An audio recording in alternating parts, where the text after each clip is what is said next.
साथियों, नमस्कार। आज हम बात करेंगे उपवास का क्या महत्व है और उपवास के क्या लाभ हैं और उपवास के पूर्ण लाभ के लिए हमें किन-किन बातों का ध्यान रखना चाहिए। तो आइए चलिए वीडियो की शुरुआत करते हैं और शुरू करते हैं उपवास के महत्व से। उपवास की जो शुरुआत है वो हमारे पूर्वजों ने, हमारे ऋषि मुनियों ने की थी और वह आयुर्वेद के ज्ञाता थे। वो यह जानते थे कि स्वस्थ शरीर और निरोगी काया के लिए एक उपकरण के रूप में हमें दिया है।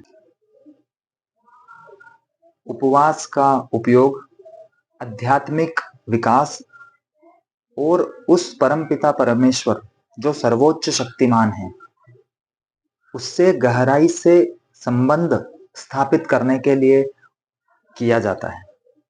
अगला विषय है ध्यान और चिंतन। हमारे जीवन में अपनी व्यक्तिगत उलझनें, व्यक्तिगत मोह जो हमारे इसमें उलझने हैं, हमारी समस्याएं हैं, उनसे अलग होकर आत्मिक शांति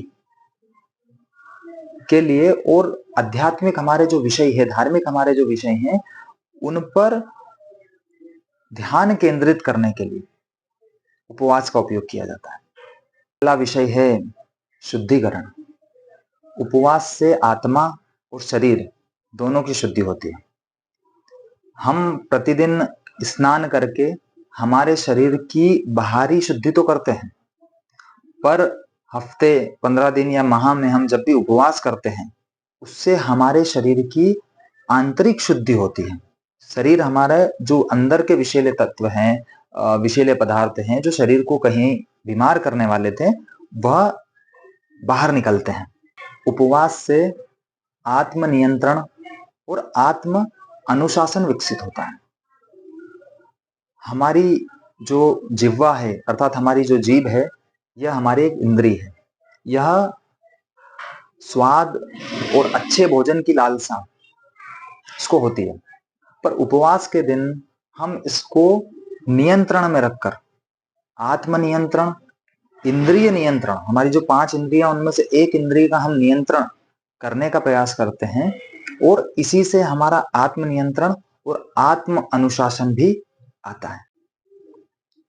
अब हम बात करते हैं उपवास के शारीरिक लाभ क्या क्या है। पहला लाभ है कि जो हमारा पाचन तंत्र है वो सुदृढ़ बनता है।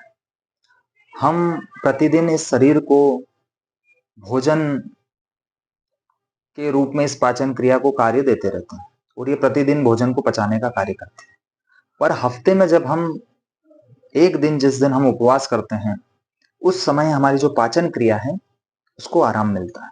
तो उस दिन हमारी पाचन क्रिया जो जमा हुआ आंतों के अंदर बिना पचा हुआ जो भोजन है उसको पचाकर अगले दिन के लिए अपने आप को तैयार करती है। इससे हमारा जो पाचन तंत्र है वो मजबूत बनता है। दूसरा है ये ब्लड शुगर को नियंत्रित करता है।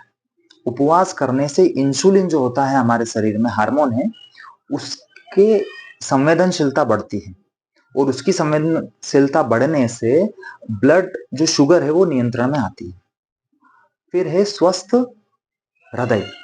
उपवास करने से कोलेस्ट्रॉल और ट्राइग्लिसराइड को कम होने से, उपवास करने से ट्राइग्लिसराइड और कोलेस्ट्रॉल कम होता है और इससे हमारा ब्लड प्रेशर कम होने से हार्ट अटैक की संभावना काफी हद तक कम हो जाती है।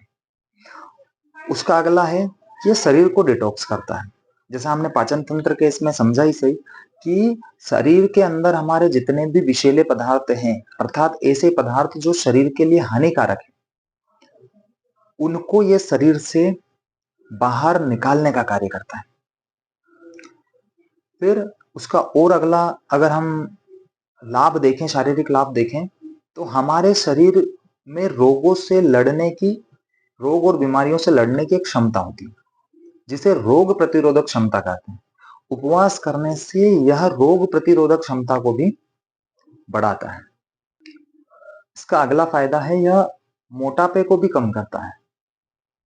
जब हम उपवास करते हैं तो उस दिन हमारा शरीर में उपस्थित जो अतिरिक्त वसा है उससे ऊर्जा लेकर हमारे शरीर को प्रदान करता है, जिससे कैलोरी बर्न होती है और व्यक्ति को अपना वजन कम करने में सहायता मिलती है।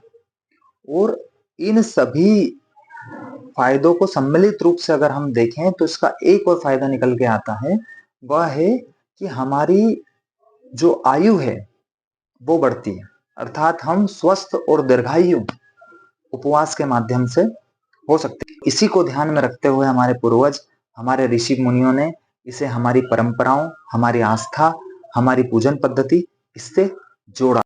अब हम बात करते हैं उपवास के पूर्ण लाभ के लिए हमें किन बातों का ध्यान रखना चाहिए। उपवास करते समय तले हुए, गरिष्ठ और भारी भोजन से हमें परहेज करना चाहिए।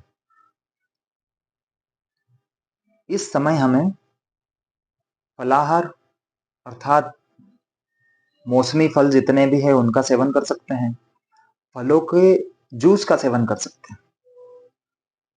पर हमने देखा है कि कुछ लोग उपवास करते हैं पर वो उस दिन भारी भोजन करते हैं, जैसे साबूदाने की खिचड़ी हो गया।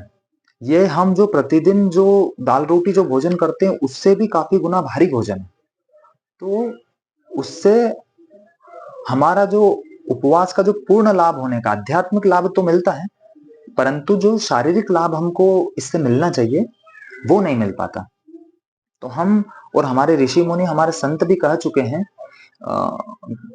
साबूदाने की इस खिचड़ी के विषय में कि ये काफी गरिष्ठ भोजन है और इसको अपने उपवास से इसको परहेज करना चाहिए।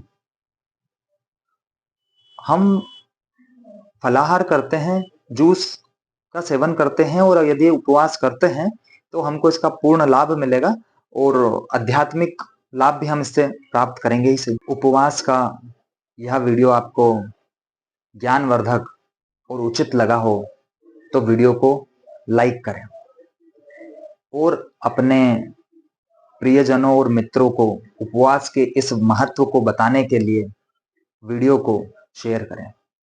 सनातन धर्म के बाकी और वीडियो भी पाने के लिए हमारे चैनल सनातन विचार को सब्सक्राइब करें।